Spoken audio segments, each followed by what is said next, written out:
어느 시대든지 루시퍼의 세력이 사탄 마귀가 노리는 것은 뭘 노리느냐? 하나님의 말씀을 뒤집는데 최우선을 둡니다. 그것은 우리가 창세기 3장에서 보면은 하와를 미혹할 때도 사형에서 성공했던 그러기 때문에 구약의 선지자들 통해서도 계속 거짓 선지자가 등장해서 하나님 말씀을 뒤집는 겁니다. 하나님께로부터 약속과 명령을 받은 선지자들이 말을 계속해서 뒤집잖아요.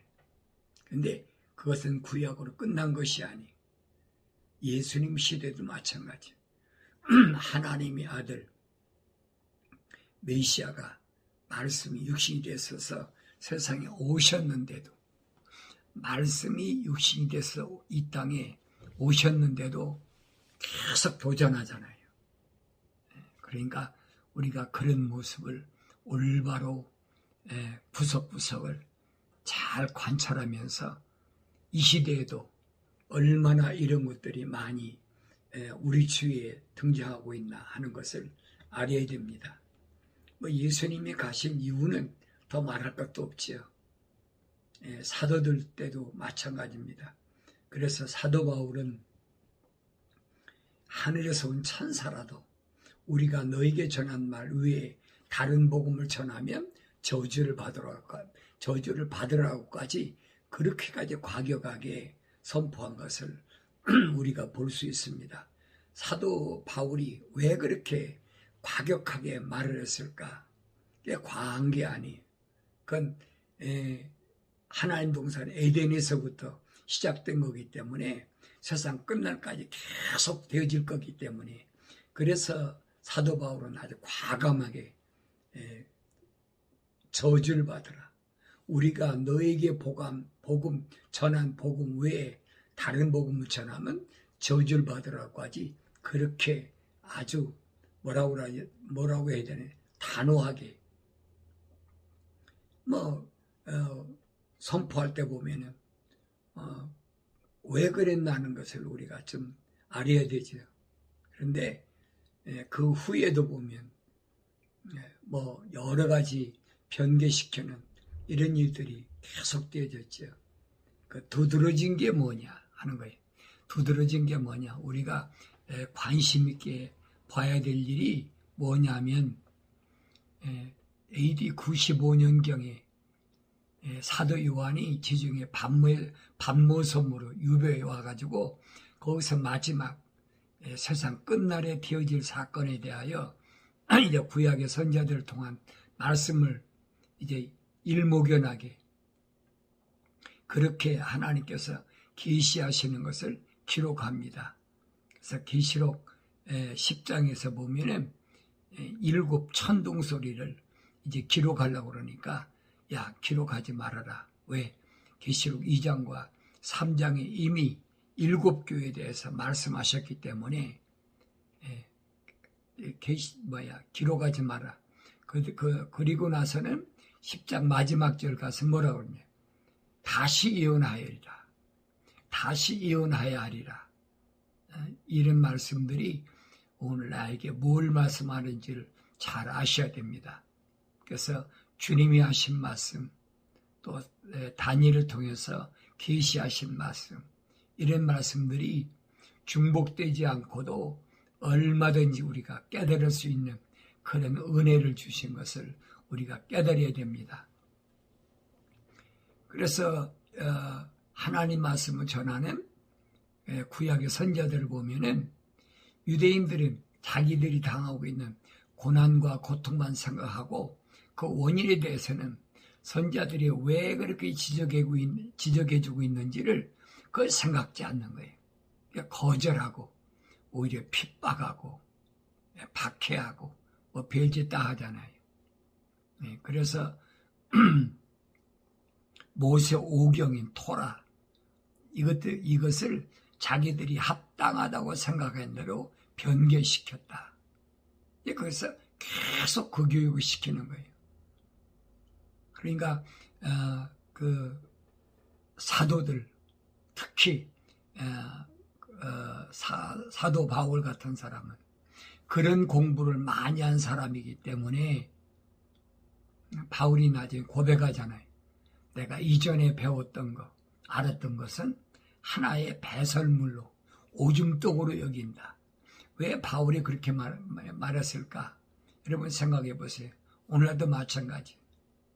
내가 이전에 배웠던 철학이나 과학, 여기서 벗어나지 못하면 순수하지 못한 마음이기 때문에 하나님 말씀을 올바로 내가 깨달을 수가 없다는 겁니다. 그래서 여러분들에게 말씀드리는 것은 내가 이걸 깨닫고 나서부터 이거 아니구나. 그 잘못되어 있구나. 그래서 기독교라는 게 뭐냐? 여러분 기독교에는 교회사가 없어요. 기독교 교회사가 존재하지 않는데 왜냐하면 교회란 말은 부르심을 받은 자들이지 어느 집단이 아니라 이 말이에요. 로마 캐토릭이나 거기서 또 나온 개신교나 이게 집단을 이루고 있지만은 부르심을 받은 교회는 집단이 아니에요. 여러분 바울 서신을 읽어보고 또 읽어보세요. 네. 여러분 잘 읽어보시거나 하잖아요. 한 번 읽어서 이해가 안 되면 두 번, 세 번 계속 되새김질해서 읽으셔야 됩니다. 그래야만이 고린도 지방의 또 교회들 또 갈라디아서 지방의 부르심을 받은 자들, 에베소 지방, 또 빌립보 지방, 골로새 지방 전부 있잖아요. 보면은 바울이 어느 집단을 형성하기 위해서 한 것이 아니에요. 부르심을 받은 자들이 모여서 그들에게 복음을 전하는데 사도도 마찬가지고 바울도 마찬가지예요. 기적을 행할 때 사람들이 모여드니까 그 중에서 예수님께서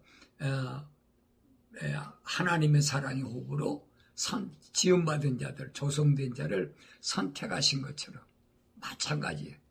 똑같아요. 이건 경우가 다를 수가 없어요.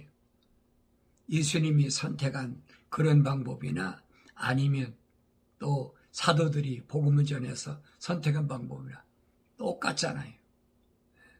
그러니까 그들이 왜 그 바울 서신에서 보면 누구누구를 지적하잖아요. 왜 그랬을까? 심지어는 바울은 히브리서 11장에 보면은 믿음의 선진들에 대해서 이름을 거명하잖아요. 왜 그랬을까 생각해 보세요. 이름이 거명된 사람들을 우리가 구약에서 쭉 한번 빠짐없이 더듬어 보자는 거예요. 아담의 첫 번째 가인과 아벨. 근데 히브리서 11장이면 믿음의 사람을 할 때 아벨을 선장하잖아요. 믿음으로 아벨은 가인보다 더 나은 제사를 드렸다. 그래서 가인으로부터 돌로 맞아 죽었다. 의인 아벨. 그 다음에도 보면 에녹이나 그 다음에 또 노아나 그 노아 이후에 보세요. 누가 있습니까? 없잖아요. 아브라함, 이삭, 야곱 그렇게 되어 있잖아요. 그러니까 이런 말씀들이 이들의 이름이 왜 구약에 나열되어 있나. 또 북이스라엘과 남유다도 보세요. 그렇게 북이스라엘이 엉터리로 하나님의 명령을 어기고 약속을 안 믿으니까 명령을 어길 수밖에 없는 거지요. 그때도 보세요. 누에치는 또 거기 목동이었던 아모스 선지나 아주 순수한 사람들을 통해서 하나님 그렇게 경고하셨는데도 136년 동안이나 여러분 보세요. 망할 때까지 보시라고요. 어땠나? 그들 중에서 올바로 된 사람이 얼마나 있습니까? 성경 우리가 그냥 읽는 것이 아닙니다. 남유다도 마찬가지다. 소위 말하면 재판관기라고 그러죠. 사사시대. 그 사사시대도 보면은 우리가 하나님의 약속만 믿고 명령을 순종한 그런 사사를 보라고요. 몇이나 되나. 그 마지막 사사가 그 사무엘이라는 사람인데, 사무엘도 보세요. 사무엘이 그렇게 하나님 기뻐하시는 그런 종이었다면, 사무엘의 아들 있지만은 사무엘의 아들들이 뭐 그렇게 사역을 했습니까? 안 했잖아요. 왜 그랬을까 생각해 보셔야 돼요. 오늘 내가 사역하면서도 내가 내 자녀를 책임질 수 없는 이유가 바로 그거예요. 왜? 하나님이 사랑의 호흡으로 지으고 조성하신 그런 그 사람들은 아무도 몰라요. 하나님 외에 다른 사람은 하나님밖에는 다른 일반 피조물이 알 수가 없어요. 그러나 하나님의 약속을 전하고 믿는 거죠. 그런 사람은. 또 하나님의 명령이 선포됐을 때 따르는 거예요. 예수님이 말씀하시잖아요. 내가 아버지의 사람들에게 아버지의 말씀을 전했더니 그들이 믿었습니다. 뭘 믿었어요? 내가 하나님 아버지께로부터 온 것을 믿었다는 거예요. 그래서 내가 그들에게 아버지의 말씀을 주었더니 그들이 믿었다는 거예요. 예수님도 뭐냐?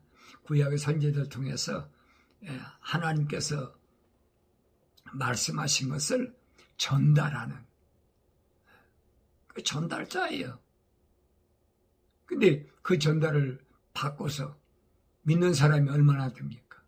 3년 동안에 북이스라엘과 남유다를 그렇게 다니시면서 한 번에 또 뭐 남자만 5,000명, 남자만 4,000명, 그 위에 다른 사람들이 얼마나 많아요.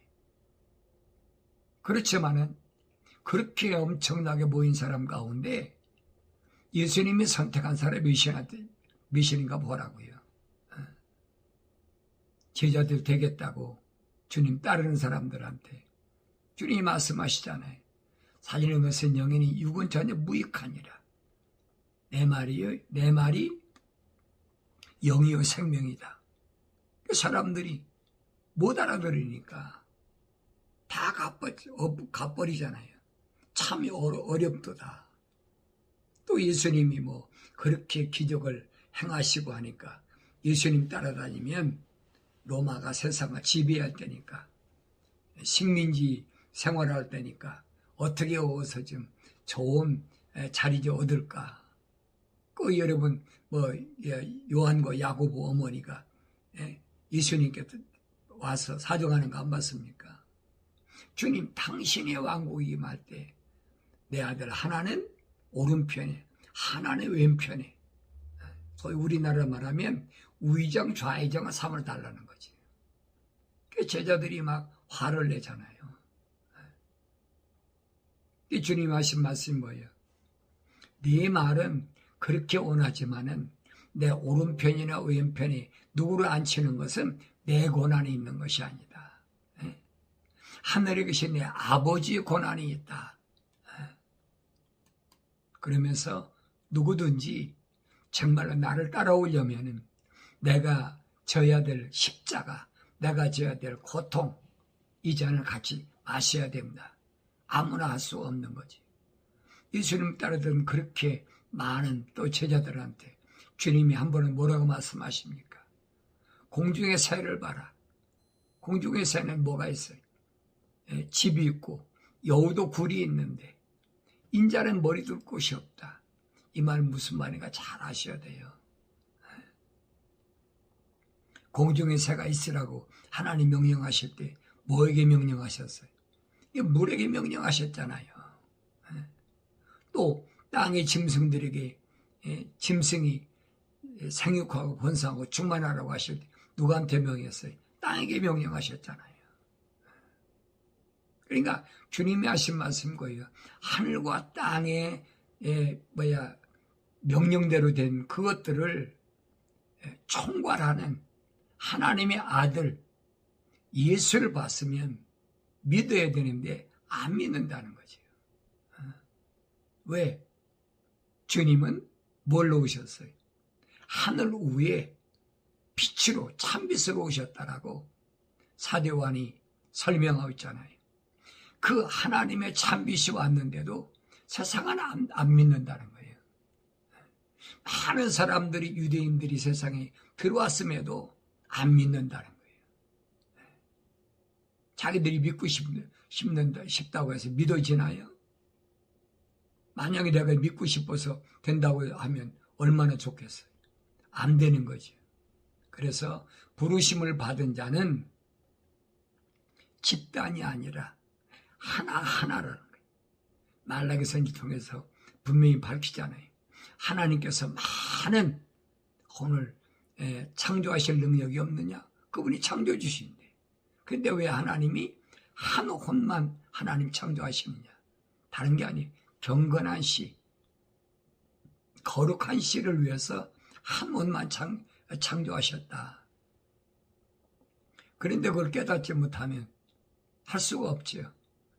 무슨 세상에서 큰 집단을 이루어가지고 오늘 보면 그런 사람 많잖아요.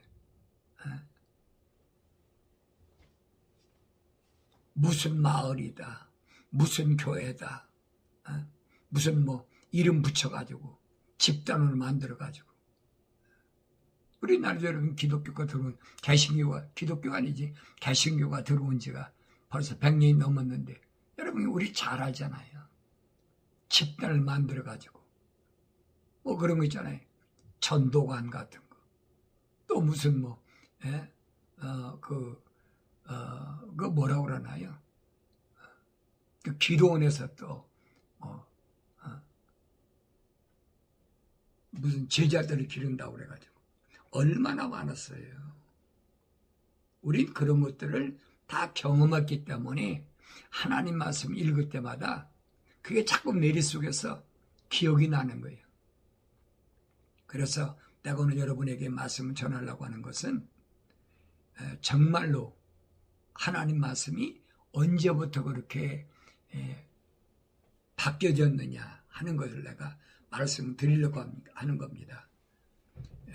사도들의 시대가 지나가고 나서 유대인들의 이제 뭐가 왔습니까?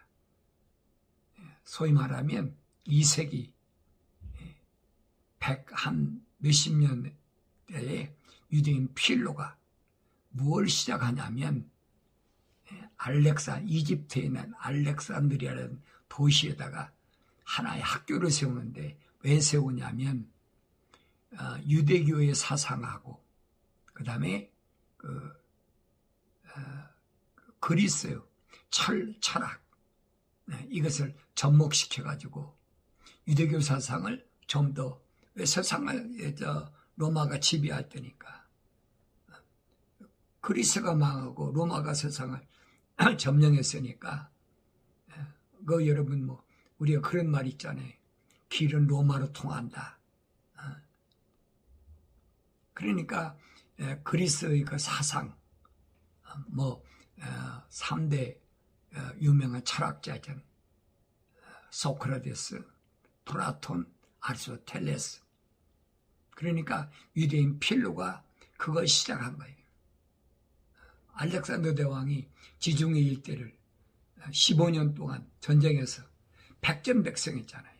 그래서 이긴 국가마다 성전 도시를 세웠는데 그 이름이 뭐냐면 알렉산드리아입니다. 그래서 북아프리카에 있는 이집트에다가 알렉산드리아를 세웠는데 그 알렉산드리아에다가 유대인 필로가 학교를 세운 거예요. 그래가지고 거기 초대 교장에 누굴 세웠냐면 스토아 철학자, 판타이누스라는 스토아 철학자를 이제 초대 교장으로 세워가지고 그 사람이 AD 180년대까지 아주 열심히 유대교하고 그 다음에 헬라 철학을 접목시키는데 소위 말하면 헤브라이즘하고 헬라이즘을 접목시키는데 굉장한 열심을 들였어요. 그러니까 뭐 유대교에서 천재들도 뭐 다 모여들죠. 머리 좋은 사람 다 모여드는 거예요. 또 그리스 철학에서 내노라는 사람도 다 모여들기 시작하죠. 그리고 그 사람이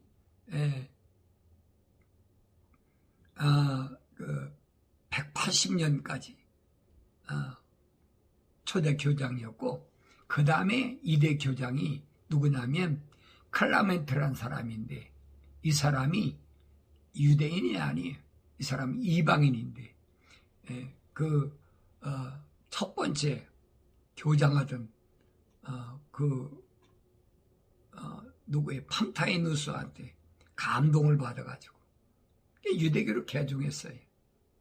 개종해가지고 2대 교장이 됐는데 이 클라멘트 역시 굉장한 철학이 아주 굉장한 정통적인 그런 공부를 한 사람이. 그래서 이 사람이 202년까지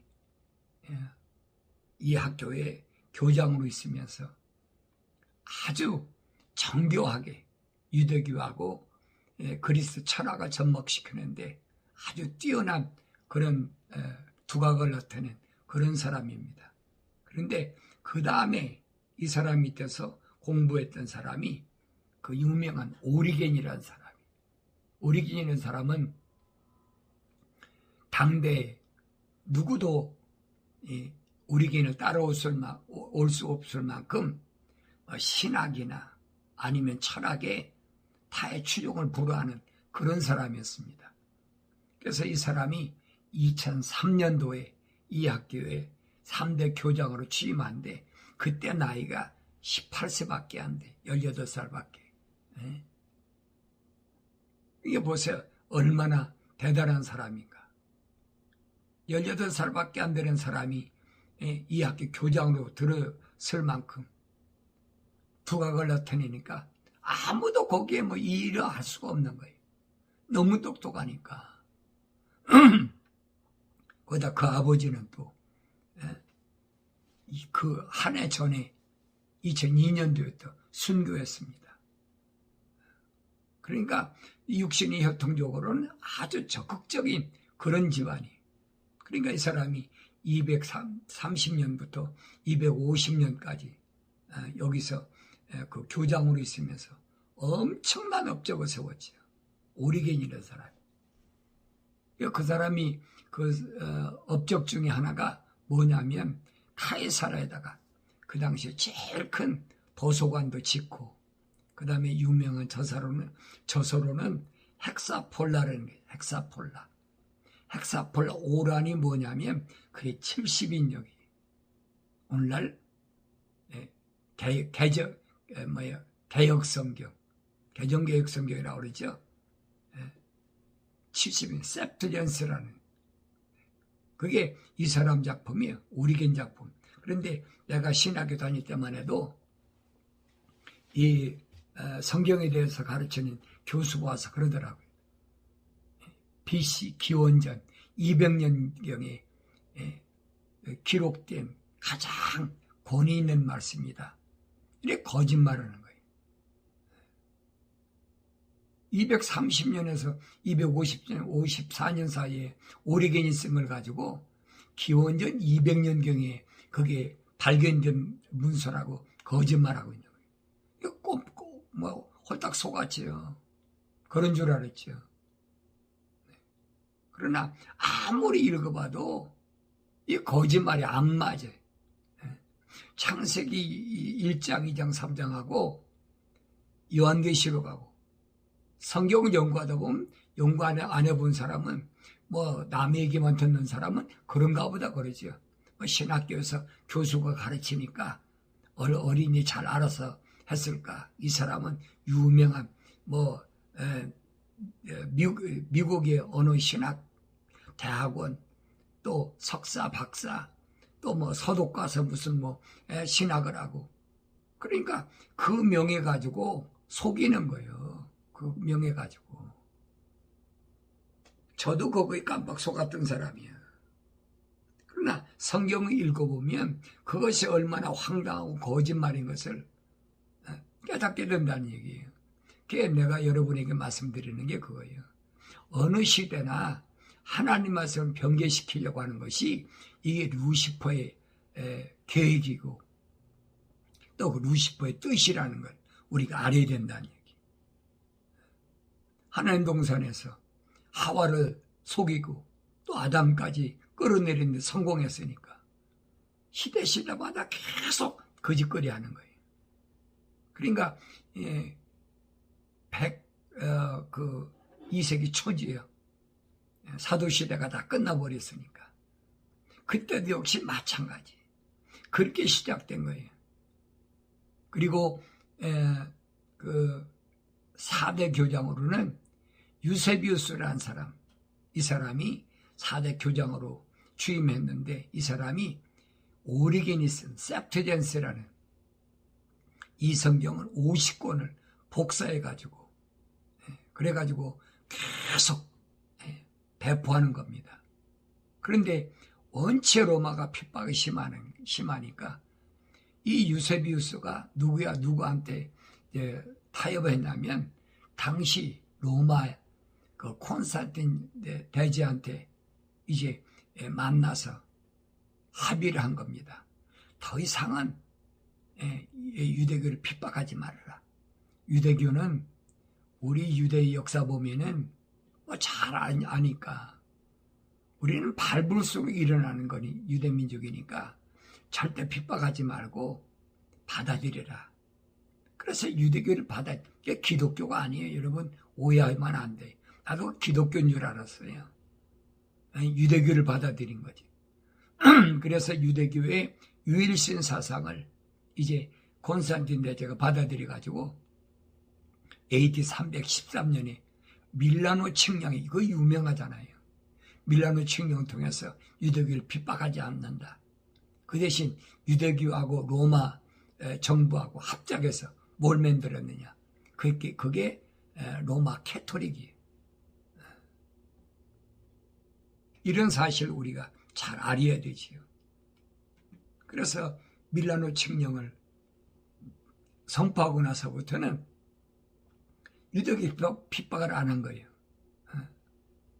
그 다음으로 이제 407년까지는 또 안디옥 교회다. 그래가지고 요한 크리소스톰이 또 대를 이었는데 그때는 이미 어느 때입니까? 로마 캐토릭이 지배하고 있을 때예요. 그러니까 유대교에 있던 사람들을 다 흡수해버린 겁니다. 그러니까 개신교에서는 교부다, 뭐다. 그 사람들은 다 어디에 속한 사람이에요? 그 사람들은 다 어디에 속했습니까? 로마 캐토릭에 속한 사람이지요.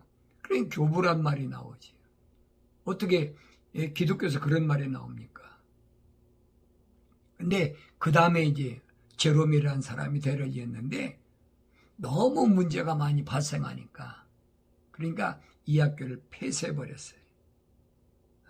그리고 그 에디오피아의 북아프리카 에디오피아의 주교였던 어거스틴이라는 사람이 하나님의 도성이라는 시리 오브 갓이라는 그 책을 내가지고 로마 캐토릭의 신부들을 가리키는 교재로 사용하는 것을 볼 수가 있습니다.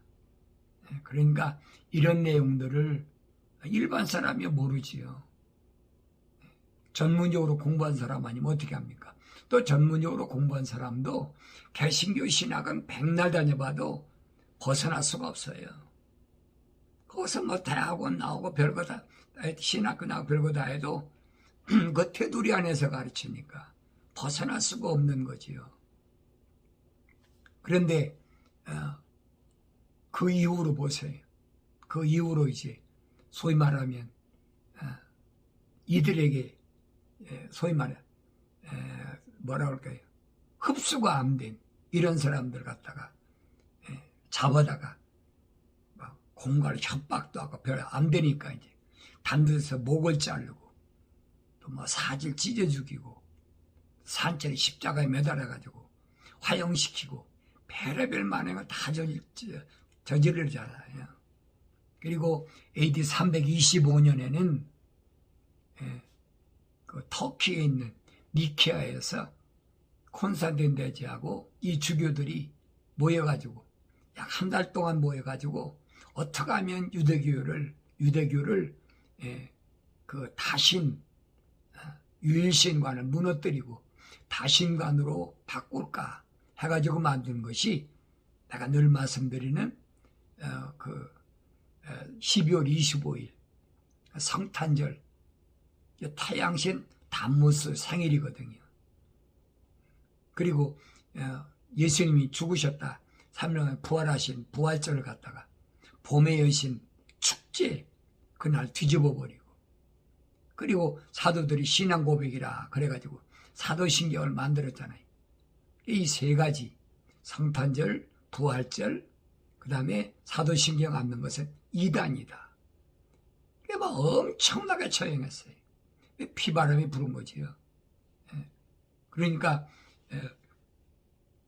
이걸 따르지 않는 사람들은 어디로 카타고 오면 다 지하로 들어가 버렸어.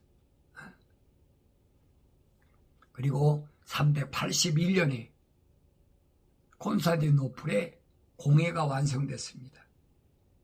공회. 그래서 공회란 말이 이게 무슨 말인가 알아야 돼요. 공회란 말은 캐토릭이 공동회의라는 거예요. 공동회의. 정치하는 사람들이 무슨 회의하듯이. 오늘도 똑같잖아요. 개신교도 보면 무슨 장로하고 목사하고 모여서 당회라는 회의도 하고 재직하는 회의도 하고 별짓거리 다 하잖아요. 이건 기독교에서는 있어서는 안 되는 일이 여러분 잘 아셔야 돼요. 이런 것들은 AD 381년에 콘스탄티노플의 공의가 완성된 것을 계속 전수한 거예요. 이걸 알지 못하는 사람은 그게 올바른 줄 알고 거부하는 안 일으키잖아요. 너무나 당연한 것이다. 그러니까 로마 역사는 다니엘서 2장에 보면은 두 종아리 10발가락 시대가 이제 마지막으로 끝난다 설명하고 있잖아요. 그러니까 이 사람들이 얼마나 부정부패가 심한가. 그래서 1517년에 그 주교 가운데 우리가 잘 아는 독일의 마르틴 루터하고 또 유럽의 영국에 있는 그 틴델이라는 신부하고 각 나라의 프랑스 사람의 주교들 있죠. 이 사람들 들고 일어나는 거예요. 거짓말로 자꾸 무슨 연옥소를 만들고 또 속죄권을 팔아먹고 이게 거짓말이니까. 그리고 그 사람들이 95가지 조항을 내건다고 받아들입니까? 안 받아들이죠. 그래서 묵살돼 버렸어요. 이 사람들이 떨어져 나와가지고 모임을 캐토릭에서 개신교라 만드는 거예요. 프로테스탄트, 개혁학에서 나온 조직이라. 이 개신교란 말이 무슨 말인가 잘 아셔야 돼요. 이게 기독교가 아니에요, 여러분. 1517년에 이렇게 유럽에 있는 신부들이 나와가지고 그리고 나서는 1928년에 다시 로마 캐토릭으로 들어가 버렸어요. 하나가 되어버렸어요. 근데 그때 독일의 마르틴 루터하고 영국의 틴델이 떨어져 나와가지고 이 사람들이 뭘 했느냐. 하나님 말씀이 잘못됐다. 그래서 이 사람들이 이제 소위 말하면 하나님 말씀을 번역하기 시작합니다. 뭘 번역하느냐. 히브리 원문의 마소라는 원문이 있어요. 마소라 원문하고 헬라 표준 원문을 숨어서 계속 번역을 해가지고. 근데 1535년인가요? 영국의 틴델이 영어로 완전 번역을 끝났는데, 영국에서 그걸 알고 처음에는 영국에서 번역했죠. 근데 하도 생명 위협을 받으니까 독일로 넘어와서 독일에서 번역을 마쳤는데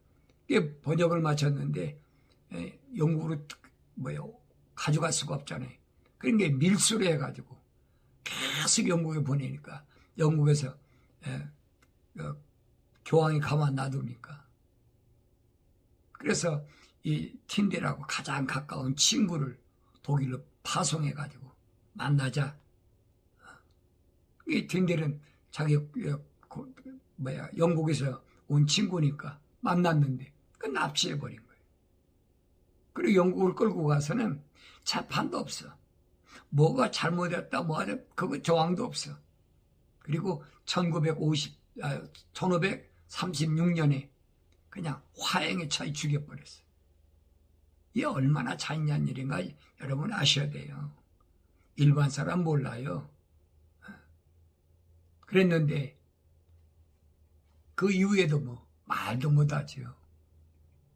그래서 소위 말하면 카타콤 지하로 들어간 사람들이 1200년 아니 120년대부터 박해를 피해가지고 150년까지 그 시리아 역번 라틴 역번을 사용했고, 그 다음에 157년부터 180년까지는 북부 이태리에서 이 말씀을 사용했고, 또 177년부터 200년까지는 그 골교회에서 이걸 사용했습니다.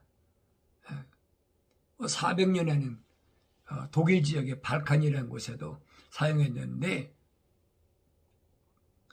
어쨌든 312년부터 1453년까지 동로마가 거의 망하기 직전까지는 히랍에서 계속 사용해 왔어요.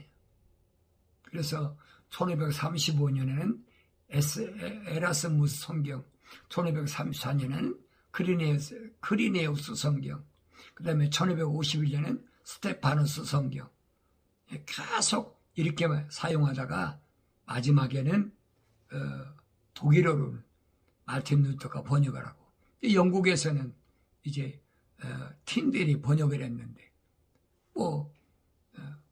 그때는 엘리자베스 여왕이 있을 때니까 그 교황책 눌려가지고 선포를 못한 거예요. 무서워가지고. 근데 엘리자베스 여왕 죽고 나서 제임스 왕이 등극하고 나서 이 말씀이 정말로 원문과 표준 원문이나 맞서러 원문하고 틀림이 없나 40인을 모아가지고 검증을 한 겁니다. 그래서 1611년에 이 제임스 왕이 선포를 해요. 누구나 다 읽어도 좋다. 성경은 누구나 다 읽어도 좋다. 자기 생명의 위협을 무릅쓰고 선포를 하죠. 그래서 킹 제임스란 말이 그래 나온 겁니다. 오늘날 킹 제임스 성경이란 말이 다른 얘기가 아니에요. 영어로는 홀리 바이블. 그리고 우리나라에서는 1994년에 이제 한국의 그 말씀 보존학회라는 데서 이걸 번역한 거예요. 번역을 해가지고 그때부터 우리나라에서도 빛을 보게 된 겁니다. 근데 시편 기자는 다윗이 말합니다. 주의 말씀들은 순수한 말씀들이라. 흑도가니에서 단련된 7번 정화된 은같도다 그랬어요. 하나님 말씀은 그냥 된 것이 아니에요. 흑도가니에서 단련됐다 그랬어요. 그러니까 정화된 그런 순수한 말씀이라 그랬어요. 오 주여, 주께서 이 말씀들을 간수하시리니 주께서 이 세대로부터 영원토록 그것을 보존하시리이다. 그렇게 단련된 말씀이 하루쯤에 없어집니까? 엄청난 시련 속에서도 그래도 계속 이어오는 거예요. 예, 카타금 지하 성도들을 통해서도. 그래서 사도 바울은 말하잖아요. 고린도 지방에 보낸 두 번째 편지에서 우리는 하나님 말씀을 변개시킴으로써 이익을 취하는 여러 사람들과 같지 않고 오직 성실함으로써 하나님께로부터 남자로서 하나님 앞에서와 그리스도 안에서 말하노라. 변개를 시킴으로 이익을 취하는 여러 사람과 같지 않고 순수한 7번이나 흑도가니 속에서 정화된 순수한 그 말씀을 여러분 읽을 때만이 내가 올바로 깨닫게 된다는 사실을 여러분 깨달아야 됩니다. 여러분 소위 말하면 교재가 다른 것을 백날 읽어봐야 뭐 할 겁니까? 안 돼요. 될 수가 없어요. 기독이란 말은 무슨 말이 아니에요. 우리말로 기독이란 말은 다른 말이 아니에요. 히브리 말은 메시아, 메사야 이런 말입니다. 구세주, 구원자. 그런데 영어로는 이제 크라이스트. 일본은 이제 우리나라 일본이 이제 점령해서 그리스도 그래. 중국어로는 기리사도 그래. 기리사도. 길이 중국에서 처음 우리나라에 먼저 들어왔었어요. 근데 한국어로는 기독이라. 메시아, 기독이라. 그래서 기독교라는 것이 시작된 것을 우리가 알아야 됩니다. 이런 내용을 모르는 사람들은 뭐 천주교에서도 자기들이 기독교라고 그러고 개신교에서도 기독교라고 그러니까 어떤 게 진짜인가 알 수가 없어요. 쉽게 구분할 수 있는 건 다른 게 아니에요. 건물을 놓고 교회라고 그러는 건 이건 가짜예요. 교회란 말은 잘 아셔야 돼요. 교회란 말은 에클레시아란 말인데 이 말은 부르심을 받은 자를 가리킨 거지 건물을 가리키는 게 아니에요. 그러니까 어느 시대든 하나님 말씀은 변하지 않는다. 오늘 내가 7번이나 흑동아지 속에 이제 단련된 그런 말씀으로 내가 올바로 깨달았을 때 큰 은혜로운 삶을 살 수 있다 하는 것을 우리가 아셔야 됩니다. 그렇지 않으면 우리가 깨달을 수가 없어요. 오늘도 이 말씀을 통해서 오늘 여러분들이 올바로 깨닫는 은혜가 항상 넘쳐나기를 바랍니다.